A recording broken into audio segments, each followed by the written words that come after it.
Je ne pouvais pas commencer cette vidéo sans vous montrer mon magnifique outfit du jour. Aujourd'hui, je voulais faire une petite vidéo parce que déjà ça fait longtemps que j'en ai pas tourné et que en plus je voulais parler d'un sujet, bon je pense, qui est assez controversé, assez... Voilà, c'est le sujet de la K-pop. Alors, phénomène montant, on en parle de plus en plus, mais qu'est-ce que la K-pop? Alors moi je peux vous en dire beaucoup, car je suis consommatrice régulière de K-pop. Je vais, à travers cette vidéo, débunker un peu des croyances, des préjugés et vous parler un peu de tout ça, de qu'est-ce que la K-pop, de moi, comment j'y suis rentrée, de parler un peu de tout ça et de son histoire. Qu'est-ce que la K-pop?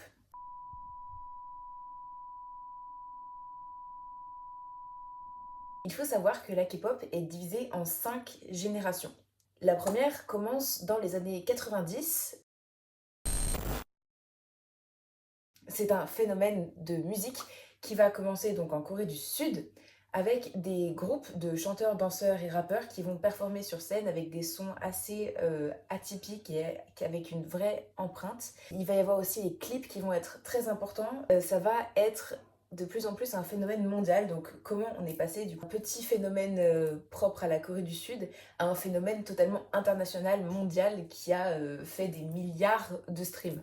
La première génération n'est pas très connue, elle ne fait pas beaucoup de bruit, on entend quelques sons, mais ça va être assez timide. Ce qui nous intéresse vraiment, c'est à partir de les années 2000-2010, où la deuxième génération va commencer et on va avoir des gros succès et ça va exploser en fait. Il y a plusieurs groupes en fait qui vont devenir extrêmement connus à cette époque-là. Il va y avoir le groupe 21 qui vont commencer sous le label YG Entertainment. Donc il faut savoir que il y a 4 grosses agences de K-pop qui ont du coup tous les plus gros succès en ce moment.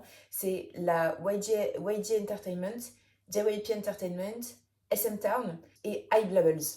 Et il faut savoir que d'abord, les 3 premiers, ça a toujours été les mêmes depuis le début, mais que maintenant, Hybe est venu parce qu'en fait, c'est une agence qui regroupe énormément de petites agences qui l'a racheté en fait, et pour tous les mettre sous une grosse agence. Recommençons avec 21. Elles ont débuté en 2009 et elles ont sorti leur premier bop mondial, I Am The Best, en 2011, qui a fait des centaines de millions de vues, donc c'est vraiment le premier phénomène de la K-pop qui a explosé autant.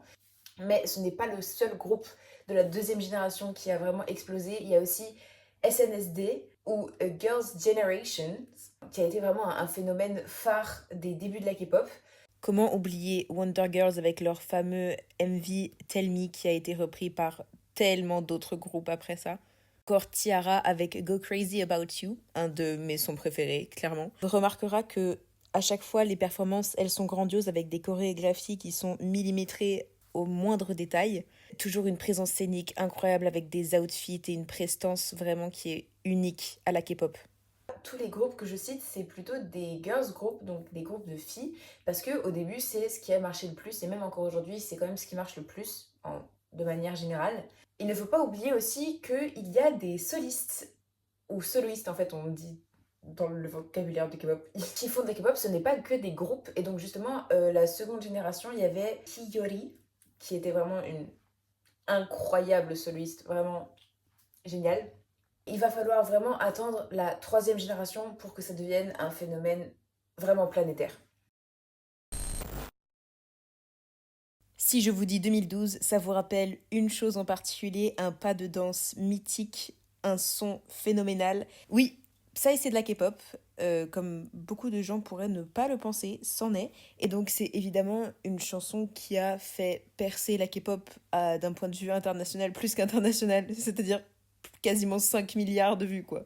Donc ça a quand même beaucoup permis en fait à la K-pop de se mondialiser, mais beaucoup de gens ne savent toujours pas que c'est de la K-pop maintenant. Alors que bah si. La troisième génération commence dans les alentours des années 2010-2015, vraiment exploser avec l'arrivée de EXO, boys group phare de la troisième génération et de la K-pop en général, avec des bops incroyables comme Call Me Baby ou Monster, encore Love Shots, c'est vraiment des des bops incroyables, mais n'oublions pas Big Bang. Comment j'ai pu oublier Big Bang, qui est entre la seconde et la troisième génération. Je ne saurais pas trop comment les citer, mais donc en fait c'est vraiment, même ceux qui n'écoutent pas de K-pop connaissent Big Bang, avec le bop Bang Bang Bang. Tout le monde connaît ce son, il n'y a pas, voilà.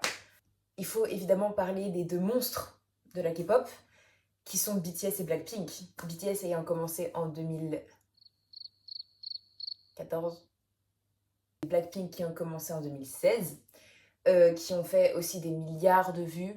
Ils sont partis de rien, surtout BTS. Leur premier son était pas très connu. C'est vraiment à partir de vers 2018-2019 où ils sont devenus de plus en plus connus. Et ils ont explosé à l'international au bout de quelques années, et surtout du coup pendant le confinement quand ils ont sorti Dynamite. Blackpink aussi a énormément aidé justement avec Doudoudou, qui a fait des milliards de vues, qui est sorti en 2018, qui a aussi permis à la K-pop de se faire connaître mondialement.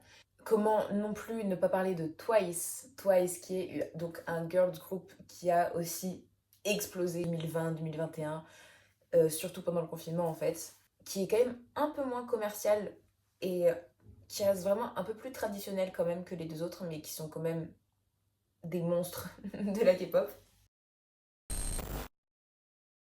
Nous arrivons donc à la quatrième génération, ma génération préférée. Voilà, souvent les puristes, ils disent que la troisième c'est la meilleure, la deuxième c'est la meilleure. Non, moi personnellement c'est la quatrième parce qu'il y a mes chouchous que vous voyez ici, et beaucoup d'autres parts dans ma chambre. Ce sont Stray Kids. Mes bébés qui ont commencé en 2018. Il faut savoir qu'il y a beaucoup de groupes de K-pop qui sont formés grâce à un survival show. Donc c'est une espèce d'émission où on va auditionner beaucoup de jeunes qui voudraient être dans un groupe de K-pop, et on va leur faire passer un peu, oui, des épreuves, et on va les éliminer au fur et à mesure pour pouvoir enfin avoir le groupe final. Il faut savoir que tous les groupes ne se forment pas comme ça, parce qu'il y en a certains qui se forment uniquement par audition, et il y en a qui se forment parce que le leader, donc celui qui est trainee ça veut dire qu'il est sous l'agence depuis quelques années et qu'il s'entraîne en fait, c'est le leader qui va choisir ses membres. C'est donc le cas de Stray Kids qui justement en fait dans un survival show, les membres ont été choisis par Chan qui est le leader qui était trainee à JYP depuis des années. Ils ont donc été choisis au nombre de 9, mais ne sont plus que 8 parce qu'il y a eu un scandale. Et donc, Woojin, un des membres, est parti du groupe. Je vais pas m'attarder là-dessus parce que ça a fait légèrement débat. C'était une histoire assez dark. Parce que oui, tout n'est pas rose dans la K-pop non plus. Mais donc, je m'éparpille. Stray Kids sont actuellement, je pense, le deuxième ou troisième groupe le plus connu au monde. De K-pop, je veux dire. C'est vraiment devenu un phénomène mondial, alors qu'au début, ils sont vraiment partis de rien du tout. JYP n'avait vraiment pas pour projet que ce groupe fonctionne. C'était vraiment un peu inattendu, mais ils ont eu du coup un phénomène incroyable. Ils ne cessent de gagner en popularité et de battre des records, et c'est vraiment incroyable. Surtout, ils ont fait un carton avec God's Menu. Allez écouter cette musique, c'est un chef-d'œuvre. Écouter toute leur musique en fait, elles sont toutes trop bien. Durant la quatrième génération, nous avons eu beaucoup d'élargissement en fait d'horizons, et un peu beaucoup d'influences en fait d'autres pays qui sont venus du coup dans la K-pop. De l'afrobeat qui est arrivé, beaucoup d'influences américaines évidemment, et donc ça j'en parlerai plus tard, mais c'est pas forcément quelque chose qui est toujours positif. La quatrième génération, nous avons eu ITZY, voilà, qui est un de mes groupes préférés que j'aime d'amour, et qui sont donc toujours en activité au moment où je parle, parce que la plupart des anciens groupes, c'est-à-dire première, seconde et troisième génération, il y en a beaucoup qui ont arrêté, même s'il y en a encore quelques-uns de la troisième qui sont encore actifs. Et il y a même 21 qui reviennent en ce moment, bientôt, je sais pas quand, je sais plus, mais qui vont revenir. Ils ont arrêté au bout de 7 ans parce que les contrats durent souvent 7 années. À la limite, ils les refont ou alors ils redisbandent. Enfin, c'est un peu compliqué. Toujours est-il que donc, ceux de la quatrième génération sont toujours actifs. Oui, je crois quasiment tous. Mais il y a évidemment Enhypen qui sont très très connus, aespa qui font un carton genre avec un concept assez particulier en ce moment, IVE qui sont aussi connus, le Seraphim, IZ*ONE. IZ*ONE qui a été un groupe qui n'a pas duré longtemps. En fait, il était prévu que ça ne dure que quelques années, qui allait ensuite disband et qui allait se reformer dans d'autres groupes. Donc il y a certaines membres de IZ*ONE qui sont allés donc dans le Seraphim, certaines qui sont allées dans IVE. Ça a été un peu compliqué et je sais qu'il y avait beaucoup de fans qui étaient très tristes parce que IZ*ONE c'était un bon groupe. Voilà. Moi je suivais pas encore donc. Il y a aussi également 80s qui prend beaucoup en popularité, ou NCT. Alors ça, c'est un groupe assez particulier parce que ils sont 23. Oui, je sais, c'est une classe de football. Mais en fait, ils sont divisés en sous-unités. C'est-à-dire qu'il y a une unité chinoise, une unité... Il y a plein d'unités. Et donc, ils sont divisés, voilà. Ils sont pas souvent tous ensemble. Je sais même pas s'ils ont fait des sons tous ensemble. Je crois que si, ils en ont déjà fait. Mais la plupart du temps, ils font diviser. C'est pour ça, des fois, il y a NCT U, NCT Wish, NCT 127, NCT Dream. On sait pas trop où donner de la tête. Il y en a 46, mais c'est compliqué. Aussi également 17, qui ne sont pas 17, mais qui sont 13. Voilà, ils sont pas 17, ils sont 13, mais ils s'appellent 17. Ça n'a aucun foutre sens, je sais. Mais des fois, faut pas aller chercher. Je m'égare parce que nous arrivons à la 5e génération qui vient de commencer, c'est-à-dire l'année dernière. C'est très très récent. On vient de sortir de la 4e génération. Dans cette nouvelle génération, on n'a que pas énormément de groupes non plus parce que c'est quand même très récent. On a Kiss of Life, Baby Monster, iLit, qui sont des groupes dont on a eu une ou deux chansons. Enfin, c'est assez récent, donc j'attends de voir ce que ça va donner.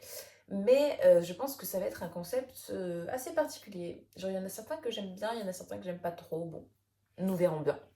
Maintenant que nous avons fini avec un peu la chronologie de la K-pop, nous allons parler des termes qui sont assez propres en fait à la communauté et tout ce qui est très, très particulier qui sont en fait propres à la K-pop. Nous avons les light sticks. Les light sticks, ce sont des bâtons lumineux que nous utilisons au concert et qui sont propres à chaque groupe. Le mien il est un peu cassé, mais faut que je le répare. Ça fait des grandes marées de lumière au concert qui sont vraiment géniaux. Nous avons des bias.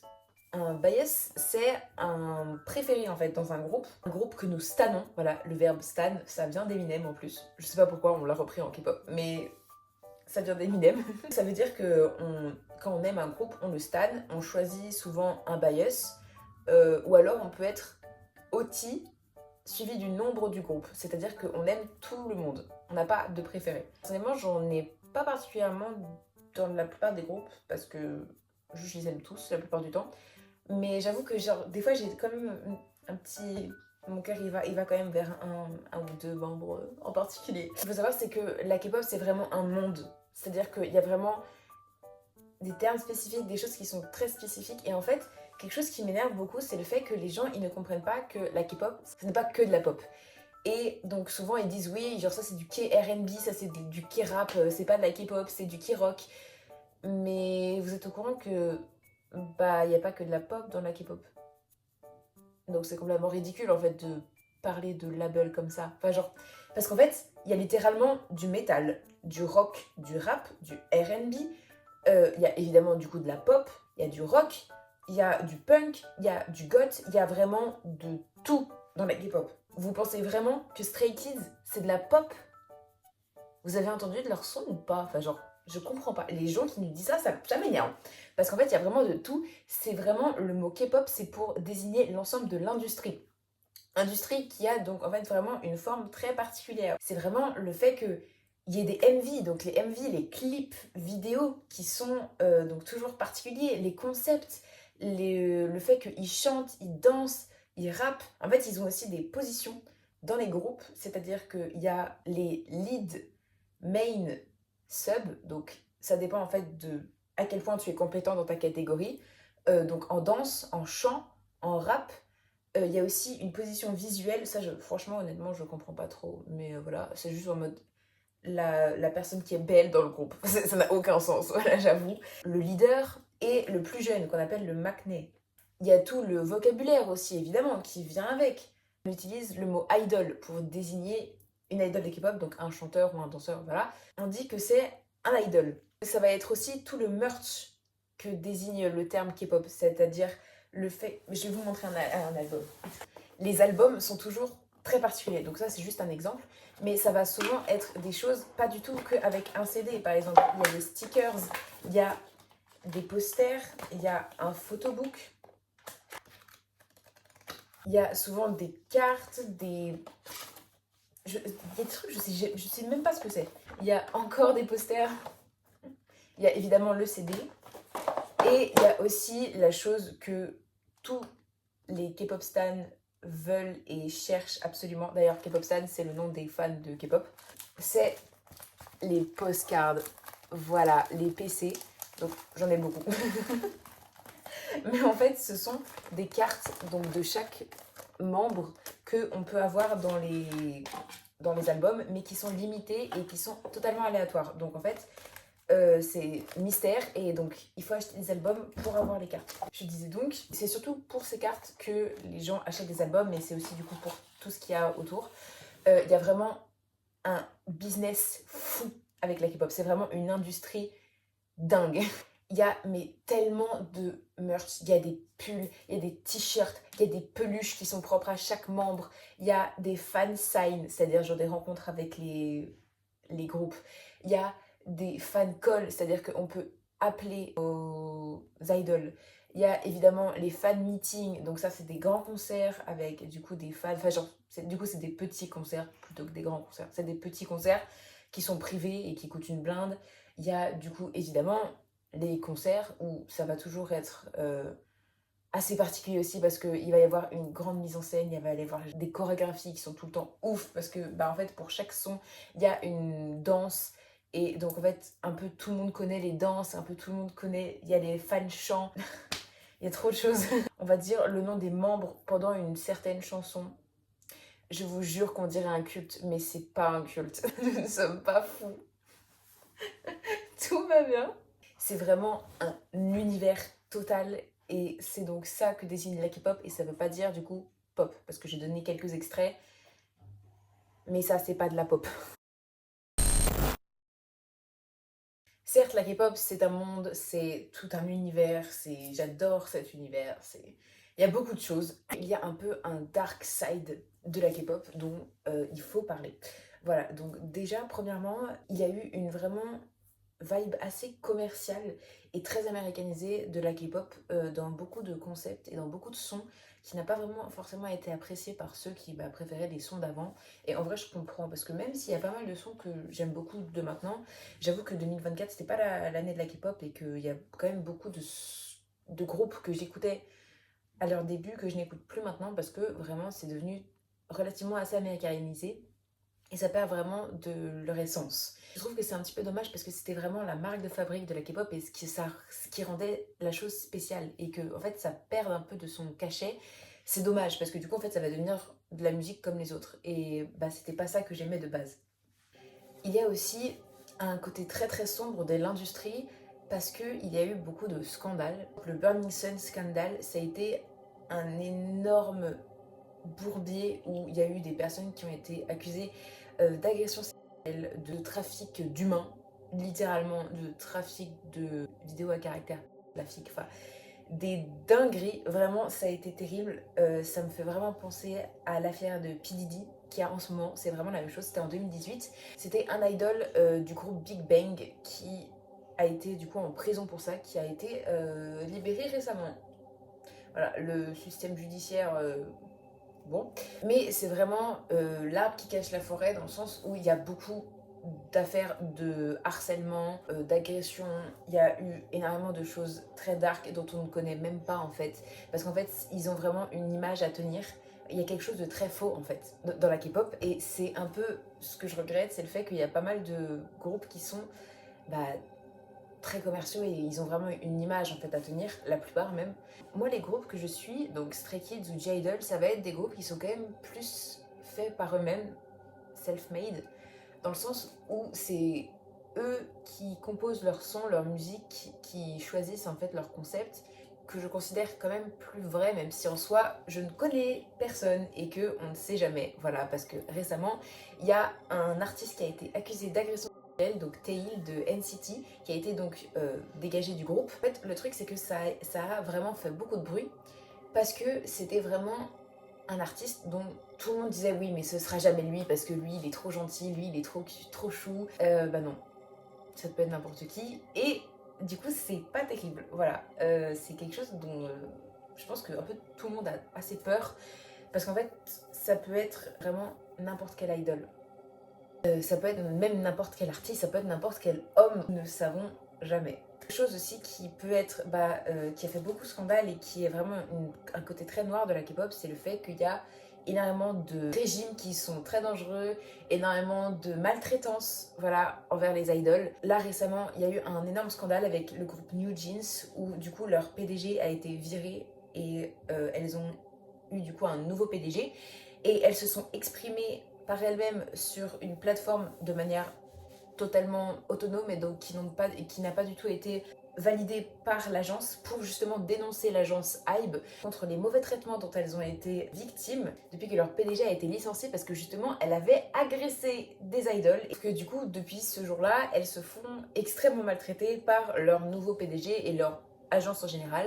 Et donc ça c'est vraiment un énorme problème parce que les idoles n'ont vraiment jamais de vacances. Ils travaillent des heures et des heures et des heures. Ils sont mais tellement surbookés, c'est vraiment inhumain. Il y en a plein qui font des hiatus, c'est des breaks qui prennent justement pour se reposer parce que souvent ils se prennent trop de harcèlement ou ou alors ils ont trop de stress ou ce genre de choses. Par exemple, Lia de ITZY, ça fait 1 an qu'elle est en pause et donc là elle va revenir en novembre parce que justement en fait elle s'est pris trop de haine et en fait aussi vraiment le problème c'est que à chaque fois les fans coréens c'est vraiment je sais pas pourquoi mais ils harcèlent pour le moindre petit problème donc en fait c'est vraiment une pression terrible qu'il y a sur le dos des idoles. Genre il faut vraiment être parfait et même quand on est parfait on est trop parfait donc c'est pas bien. Enfin, vraiment, ils cherchent toujours la moindre petite bête, donc c'est vraiment une industrie qui a des problèmes. Et des fois, je me demande même si je fais bien de promouvoir ou d'acheter des places de concert ou d'acheter du merch, parce que je me dis, du coup, je soutiens une industrie qui n'est vraiment pas terrible. Mais après, j'achète quand même des merch de groupes qui sont plutôt bien traités, en tout cas en apparence. Enfin, même si Stray Kids ils travaillent énormément, je sais que en fait ils le font d'eux-mêmes et ils sont pas forcés à travailler plus que de raison. Donc je sais pas, peut-être que j'essaye de me soulager la conscience, mais je sais pas trop. Franchement, ça je suis toujours pas en accord avec moi-même parce que d'un côté je les adore et j'aimerais les soutenir, de l'autre côté justement, est-ce que ce serait en boycottant quoi que ce soit que ça les aiderait? Je suis pas sûre. Mais voilà, c'est très complexe. Il y a aussi énormément d'affaires d'appropriation culturelle parce que les agences souvent donnent des habits, des vêtements, des choses qui sont pas terribles à leurs idoles, sauf que la plupart du temps, les idoles ne peuvent pas dire grand-chose sur ce qu'ils portent pendant les stages, pendant les concerts ou pendant les événements. Et donc souvent, c'est pas vraiment de leur faute. Enfin, il y a beaucoup de problèmes comme ça, de maladresse, de drama. Et du coup, ça reste quand même une industrie qui est assez terrible sous beaucoup d'aspects.